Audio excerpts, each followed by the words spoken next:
سلام میکنم عزیز. دوام ویدیو آنلاین گفته و در نظر داشتم که از آنلاین بیزنس پیشه کردم. خسته آنلاین میشه که زبانهای خارجی، اگر انگلیسی مثال که لاتینی مثال نمیشه زبانی که باشه میتونید که آنلاین چیکار کنید درسی تجارت ها تماشی آنلاین دیگه که میشه ولی برس از اون میاد آنلاین و میکن قبول میکن گیروی میکن.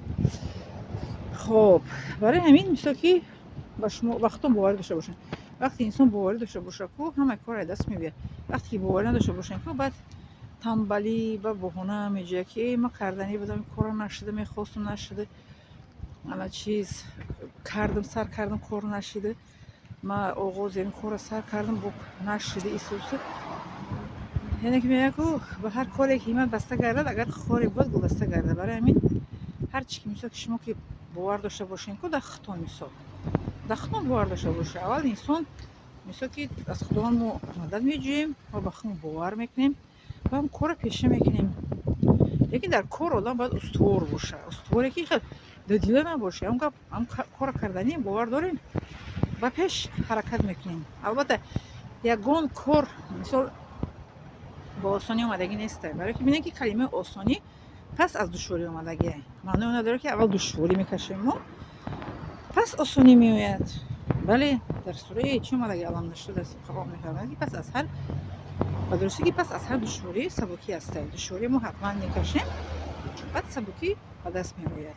اون هست تا درخت ما نشنونیم، تا درخت مثل که آب نتیم درخت نبراید میوه نمیتید کنم. خسته ما درخت نگاه میکنیم که وای خنک نزنه سرما نزنه وقتی که زمستونه با آب میتیم دورو میکنیم بخی درخت که مثل که حشرات نزنه شه چیکارو میکنیم که با درخت بعد میوه تیه که با میوه او با خوشرو ما رو نگاه کنیم که با میوه تیه که میوهش گیریم بعد چیکار کنیم خوریم. انا همین گونه مثل یگان کسب هنر همین خیلی با آسانی به دست نمیآید. میخونین در اول شما دا نفهم هسته با میخونین یعنی که تکرار مداری دانش تکرار میکنین این خود میکنین. شما فکر میکنین که همین سین سال من در دکتری خانه آسان بود. دکتری از همه کسب دشوار است. من همین قدر کسب هنر آموختم پیش از دکتری 5 سال دانشگاه خوندم مثال اسلامی با در تاجیکستان خوندم دیپلم معلمگی گرفتم زبان‌های خارجی. لیکن اون دو دیپلم از این یک دیپلم همین خیمه سبک بود آسان بود.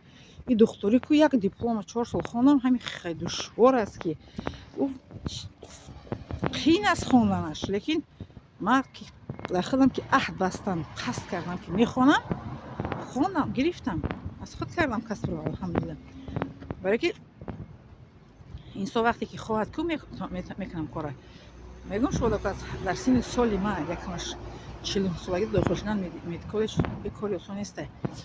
دویمش زبان روسی زبان مادری منی من مکتب زبان تاجیک خواندگیم. دویمش دیدین سومش که دکتری چهارمش که با ما ای شهر دیگر میرفتم درس میخوندم میومدم.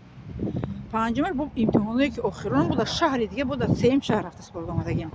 این برای ما آسان نبود. لیکن عهد کردم مقصد گذاشتم در پیش خود صبر کردم.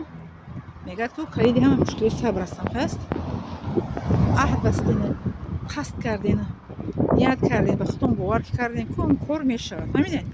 لیکن اگر ددیله باشین بعد بگین که ای نمیشود تنبلی و نمیشود با کار.